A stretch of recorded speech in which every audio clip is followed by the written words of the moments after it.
사도행전 묵상일기 185번째 우리는 영웅이 아닙니다. 사도행전 14장 11절에서 15절 말씀. 무리가 바울이 행한 일을 보고서 루가오니아 말로 신들이 사람의 모습으로 우리에게 내려왔다 하고 소리 질렀다. 그리고 그들은 바나바를 제우스라고 부르고 바울을 헤르메스라고 불렀는데 그것은 바울이 말하는 역할을 주로 맡았기 때문이다. 성 바깥에 있는 제우스 신당의 제사장이 황소 몇 마리와 화환을 성문 앞에 가지고 와서 군중과 함께 두 사람에게 제사를 드리려고 하였다. 이 말을 듣고서 바나바와 바울 두 사도는 자기들의 옷을 찢고 군중 가운데로 뛰어 들어가서 외치면서 이렇게 말하였다. 여러분, 어찌하여 이런 일들을 하십니까? 우리도 여러분과 똑같은 성정을 가진 사람입니다. 우리가 여러분에게 복음을 전하는 것은 여러분이 이런 헛된 일을 버리고 하늘과 땅과 바다와 그 안에 있는 모든 것을 만드신 살아계신 하나님께로 돌아오게 하려는 것입니다. 아멘. 좋은 아침입니다. 긴 연휴를 보내고 다시 일상으로 돌아오는 아침입니다. 쉼이 끝났다는 아쉬움도 있겠지만 쉼은 멈춤으로 끝나는 시간이 아닙니다. 더 잘 걷기 위해 숨을 고르는 시간입니다. 더 따뜻하게 일하기 위해 마음을 회복하는 시간이죠. 오늘 우리의 일상이 무겁게 느껴지지 않기를 바랍니다. 쉼이 우리 안에 새로운 힘이 되고 다시 마주하는 삶의 자리가 주님이 주신 소중한 자리로 느껴지기를 축복해요. 오늘도 주님께서 우리의 마음을 부드럽게 하시고 만나는 사람마다 사랑으로 바라보게 하시기를 빕니다. 루스드라에서 놀라운 일이 일어났습니다. 나면서부터 한 번도 걸어본 적이 없는 사람이 바울의 말에 귀를 기울였습니다.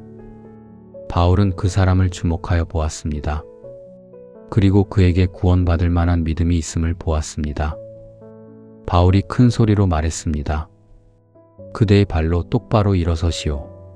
그러자 그 사람이 벌떡 일어나 걷기 시작했습니다. 놀라운 기적이 일어난 거죠. 사람들은 흥분했습니다. 그런데 그 흥분은 좀 이상한 방향으로 흘러갔습니다. 루스드라 사람들은 바나바를 제우스, 바울을 헤르메스라고 불렀습니다. 더 나아가 그들은 두 사람에게 제사까지 드리려 했습니다. 이 반응에는 오래된 신화적 배경이 있습니다. 고대 문헌에 따르면 이 지역에는 인간의 모습으로 찾아온 두 신을 알아보지 못하고 박대했다가 마을이 큰 재앙을 당했다는 이야기가 전해져 왔습니다. 그래서 사람들은 두려웠을 것입니다. 다시 신들이 찾아온 것은 아닌가 생각했을 것입니다. 이번에는 절대 놓치지 말아야 한다고 여겼을지도 모릅니다. 그들은 바울과 바나바를 하나님의 종으로 본 것이 아니라 자신들의 두려움과 결핍을 채워줄 초월적 영웅으로 떠받들었던 겁니다. 그런데 이 군중들의 모습이 아주 낯설지만은 않습니다.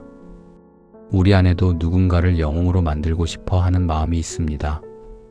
더 솔직히 말하면 내가 영웅이 되고 싶은 마음도 있습니다. 누군가 나를 특별하게 봐주기를 바랍니다. 내 말을 더 권위 있게 들어주기를 바라죠.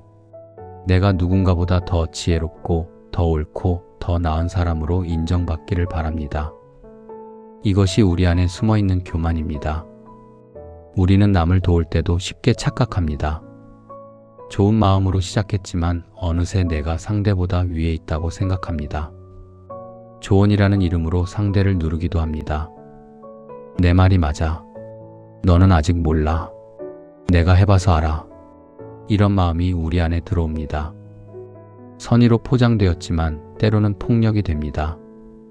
도움을 주는 것 같지만 사실은 내 우월감을 확인하려는 일이 될 수도 있습니다. 우리가 조언했는데 상대가 따르지 않으면 왜 화가 날까요?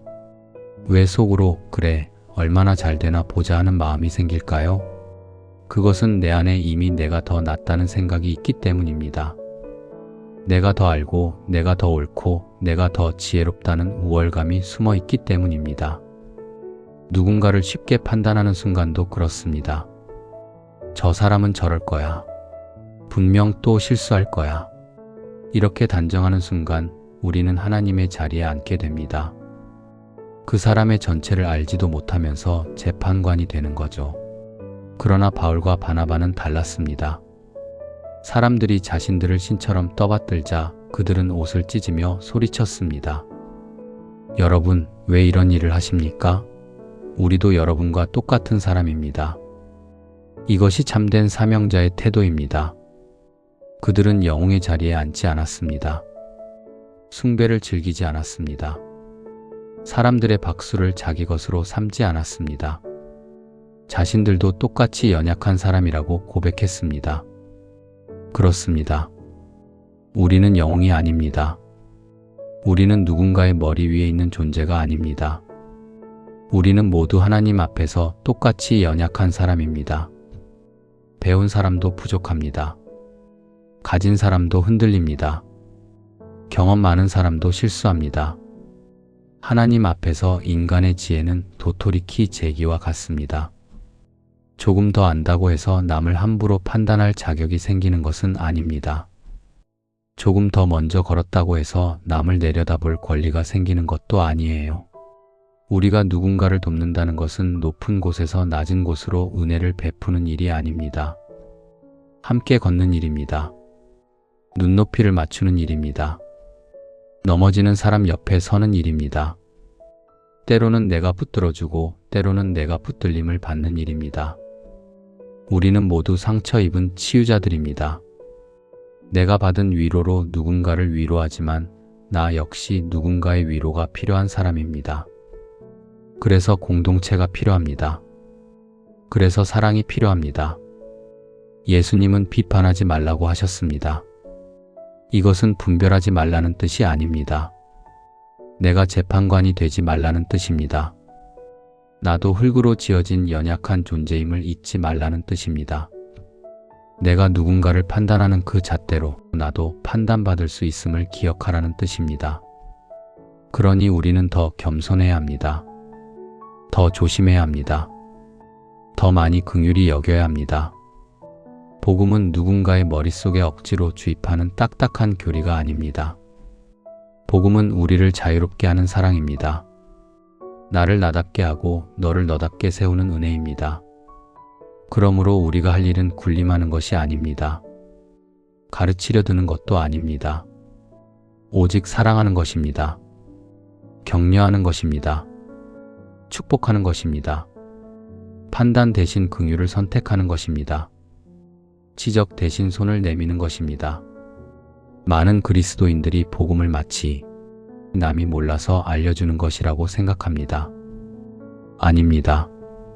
모든 이들에게는 이미 복음이 있습니다. 바울은 하나님께서 이미 사람 안에 하나님을 알만한 것을 심어주셨다고 했습니다. 모르는 것이 아니라 아직 드러나지 않은 것입니다. 그래서 가르치는 것이 아니라 그저 그렇게 사는 것을 보여주는 것일 뿐이죠. 설교는 훈계나 가르침이 아닙니다. 응원하고 격려하고 용기를 잃지 않게 하는 사랑입니다. 그래서 그리스도인들은 더욱 겸손해야 합니다. 오늘 하루 영웅이 되려는 마음을 내려놓으면 좋겠습니다. 인정받고 싶은 욕망도 조용히 주님께 맡기면 좋겠습니다. 나도 부족하고 너도 부족합니다. 그래서 우리는 서로를 더 따뜻하게 대해야 합니다. 부족한 사람들끼리 서로의 어깨를 두드려 줍시다. 괜찮습니다. 다시 해봅시다. 당신은 혼자가 아닙니다. 이런 말을 건네는 사람이 됩시다. 주님은 영웅을 찾지 않으십니다. 주님은 사랑할 사람을 찾으십니다. 높은 자리에 앉아 판단하는 사람이 아니라 낮은 자리에서 함께 울고 함께 걷는 사람을 찾으십니다. 오늘도 서로의 곁을 묵묵히 지켜주는 따뜻한 동반자로 살아가시기를 바랍니다. 우리의 일상 속에서 판단은 줄고 긍휼은 깊어지며 사랑은 더 넓어지기를 주님의 이름으로 축복합니다.